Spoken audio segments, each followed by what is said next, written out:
Hello, you're watching Talking Europe. We start this week's show by talking to the European Union's High Representative for Foreign and Security Policy, Josep Borrell. He's in New York for the annual United Nations General Assembly, where, among other things, he's been coordinating the EU's work with foreign ministers of the EU's member states. He's been focusing on the Sustainable Development Goals, climate and environment, UN reform, the Sahel, Ukraine and food security. Josep Borrell is a former foreign minister of Spain and a former president of the European Parliament. Mr. Borrell, thank you so much for being my guest. Let's start with food security and this spat between Poland and Ukraine. The Polish Prime Minister now says that his country is no longer transferring weapons to Ukraine and that Poland will not accept market distortions. How damaging is this dispute for EU unity? Look, about market distortion, the Commission is working, and my colleagues from the trade and agriculture are analyzing the problem in order to see which market distortions are taking place and how we can solve it. But overall, this incident, I want to stress that the European Union support to Ukraine remains unwavering. We have been supporting Ukraine and we will continue supporting Ukraine. Do you think it was a mistake for the European Commission earlier this month to say that market distortions had ended, because clearly Poland didn't feel the same way about that? The cause of this problem is Russia attacking, destroying, burning tons of grain and preventing Ukraine from exporting their grains. By the normal way of doing that is by ship through the Black Sea. Putin is creating hunger in the world. So let's focus on the real issue. The real issue is that millions, tens of millions of grains are being blocked or worse, destroyed. And Russia is using hunger as a weapon. And we have to fight against it, and the European Union has been looking for alternative solutions. Well, maybe the solution at a certain moment could have created some problem locally, it will have to be solved. But the big problem remains. The big problem, the blockage of the grain export from Ukraine remains. And this is the real issue that the world has to look at. And this is my job and my responsibility. Let's move on to another conflict, the situation in Nagorno-Karabakh. And at least 60 members of the European Parliament have signed an open letter now demanding immediate EU action to stop ethnic cleansing. That's their letter I'm quoting from. And they're saying in this letter that they want to know from you whether you're willing to impose sanctions on Azerbaijan. Look, we have been discussing the foreign ministers about the common position of the European Union about this issue. And happily, the unanimity was not reached, so I had to issue a statement on behalf of the European Union, strongly warning about any kind of forced displacement of persons, population, about any kind of cleansing. Certainly, if this happens, the European Union will have to take a strong stance. We have condemned the military action of Azerbaijan, and we will condemn anything that could look like forced displacement of persons and any kind of activities against them by ethnical reasons. When you say in the case of forced displacement, the EU will have to take a strong stance, what do you mean by a stance? Do you mean more verbal declarations or action? Because that's what these MEPs are asking for. Well, that's the member states to decide. And not only verbal declaration, for sure. We cannot go in repeating on and on the same thing without doing nothing. But this is the member state that will have to decide in order how, according with how the developments go on the ground. And certainly the request of the members of the European Parliament will be taken very much into consideration. We've heard a lot of declarations by European officials over the last few months about the humanitarian situation that's been worsening in Nagorno-Karabakh, and the Le Point magazine today has a headline which says that this has been a shipwreck of European diplomacy, that effectively all these calls for unblocking the Lachin corridor and so forth, that they haven't actually achieved any results. Do you agree that it's been a shipwreck for European diplomacy? Well, it's easy to blame. It's easy to blame. It's easy to criticize. It's not only the European Union, it's the United Nations, it's the international community who has been putting pressure on that.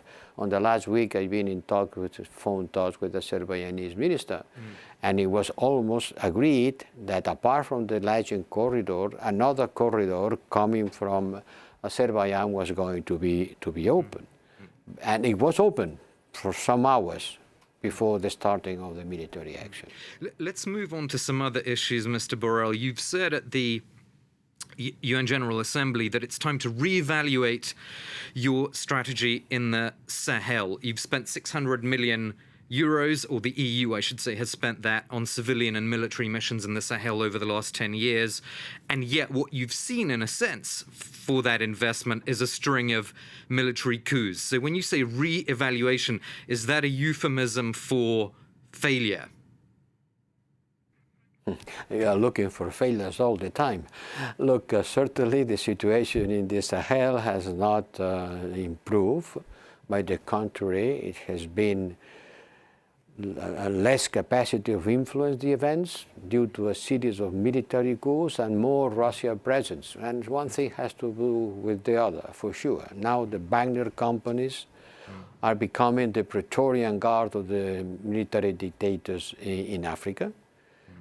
But I think that we Europeans, we have to rethink why and how we are there. But we don't have to go into a self-flagellation. The military coups in the Sahel are an issue of the militaries in these countries. And I want to pay homage to President Bazoum, who was someone who was supporting an enlightened way of solving the Niger problem, empowering women, preventing girls from becoming mothers at an early age, containing the demographic expansion of the country who is incompatible with development, fighting against corruption, and maybe for all that reason has suffered a military coup. He resisting very courageously in front of the pressure of their own military guard. So your whole Sahel policy is obviously intimately linked with the question of migration to Europe, which is a very hot issue. And just a few days ago, the Prime Minister of Italy, Giorgia Meloni, she mentioned you. She was quoted in Il Giornale saying, Mr. Borrell and other political forces in Europe, socialist forces, are trying to boycott us and to make mass migration an inevitability. Is there anything you want to say back to her on that? I think that the clarification has been already done. It is certainly not true that nobody is boycotting anything. And it's certainly not true that there is a kind of conspiracy of the left against Italy. By the contrary, everybody has expressed solidarity and work. The President of the Commission went there. We are ready to do everything we could in order to support Italy on these difficult moments. But we have to take into account that migration has root causes. And certainly we have to protect our borders. And certainly we have to control the irregular movement of people. But migrants have also rights. They are human beings. And the movement of the people is being caused by insecurity, by military coup, by lack of freedom, lack of progress, lack of economic development, bad governance. We have to fight against root causes too.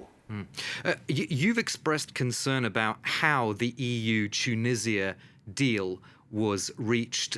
You've said effectively that not many EU member states were involved in that decision, and you expressed, I think, incomprehension about the way that deal actually came about. Are you concerned that that there isn't enough consultation with EU member states on these key issues of migration, and that perhaps the problem, as you would see it with the Tunisia-EU deal, that could be repeated in other deals with perhaps other EU member states excluded again?